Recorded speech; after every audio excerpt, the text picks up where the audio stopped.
Ako muna ang gagamit ng motor ni Tampo. Dahil nga pala si Tampo ay nahiya sa kaingayan nito.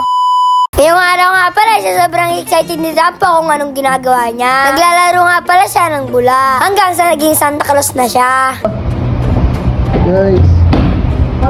Dito nga pala ay magbabalad na si Tampo dito ng apple. Favorite niya kasi yan. Ganyan nga pala yan pag sobrang excited. So kasi nga pala ay dumating na yung ninja ni Tampo. Hindi ba nga pala ito nabababa ay sinisilip agad ni Tampo. Baka kasi iba ang kulay. Ang gusto niya kasi ay yung katulad kay Bon Ordoña. Dahil nga pala ay idol namin yun. Nakikita ko nga pala dito sa pagmumukha ni Tampo na hindi siya mapakali. Dahil sa sobrang excited niya nga pala. Dito nga pala ay binabana. Tinignan nga pala dito ni Tampo. Buti na lamang ay tama yung kulay dito. Kaya naman binuksan na ito ni Kuya. Tulala nga pala dito si Tampo. Dahil nga pala hindi siya makapaniwala na magkakaroon siya ng ganito. Lagi niya nga pala itong pinapanood kay Bon Ordoña. Meron nga pala itong libreng helmet. Kaya naman sobrang saya ni Tampo. Ito nga pala tinanggalan ng plastic. Grabe mga katunday B, sobrang ganda talaga. Kapag tinatanggal nga pala yung plastic ay meron ako nakita ang kulay pink. Ayun nga pala ay panglagay sa tuhod. Pero nga pala ayaw ni Tampo ng kulay pink. Ang gusto nga pala na kulay ni Tampo ay kulay green. Dito nga pala ay meron kasamang stand. Kaya naman itinayo na nila. Dito nga pala itetestingin nila Kuya kung paano daw ito paanda rin. Yung mga dapat pindutin dito ay tuturo nga pala ni Kuya.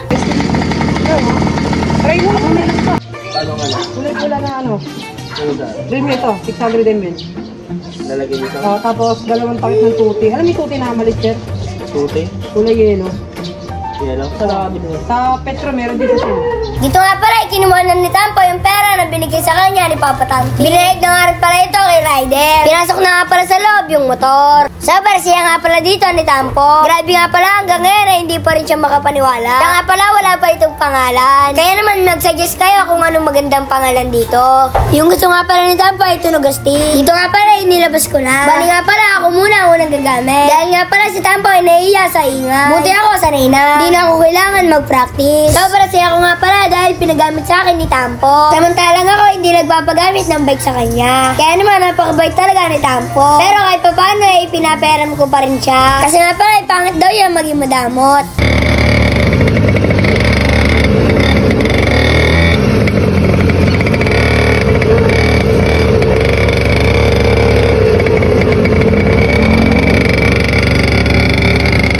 Habang bumibiyahe nga pala kami, meron nakakilala sa amin. Kaya naman shoutout sa kanila. Todo mo. Malakas!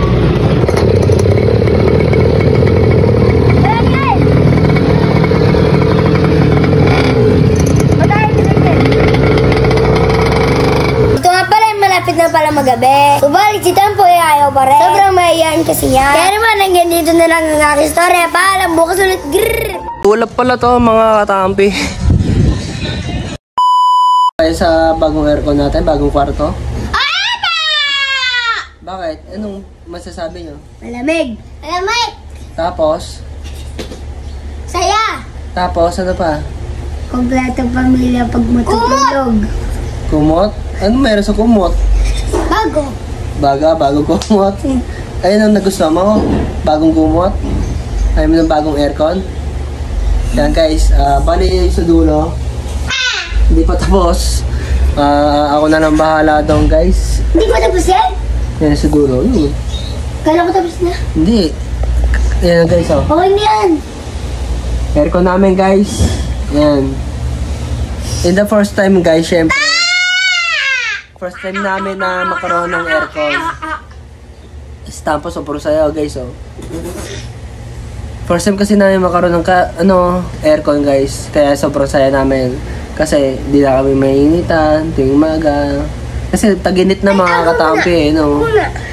Na? Tapos, masasabi mo? You happy? Yes. Paano maging happy?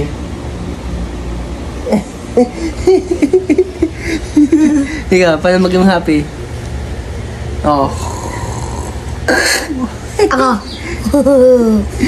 Yan guys, masaya kami dahil yan o. Masaya kami dahil nakabili kami ng aircon. Tapos na yung kwarto namin. Malamig na guys. Sarap tulog namin oh. Kamusta tulog mo kagabi? Sarap! Sarap! Tulog pala away ko. Anong lasa? Alina, labas away ko, tulog ko. Anong... Huh? Wala na. Kaya mga katampi, yung finished product natin guys. Ayan o. So, handle ng may-ari ito mga katampi. Siyempre, meron tayo dito mga resibo. Kailangan natin ibigay sa kanya ng materyales. Katulad ito guys. Yan. Meron tayong resibo. Ay, sa ano pala to? Sa construction band. Kung construction band may 1,000. Tapos, meron din ditong mga pinamili guys, yan, yung mga materyales. Yan, bibigay natin sa may-ari kasi nga handle niya yun. And then guys, tatapusin ko na to mga katampi.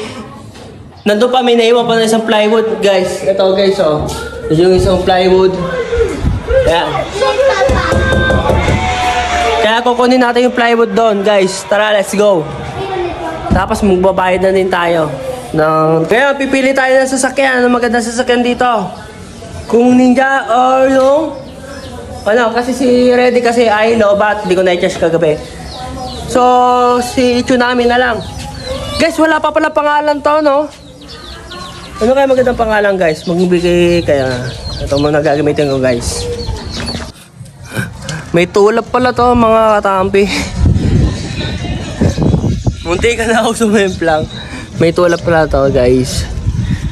Ayan, punta na tayo sa hardware and then magbabayad na nga pala tayo. May tulap to guys, oh. Delicate ako dito, oh, pag nahali ko. Ayun, yun, oh.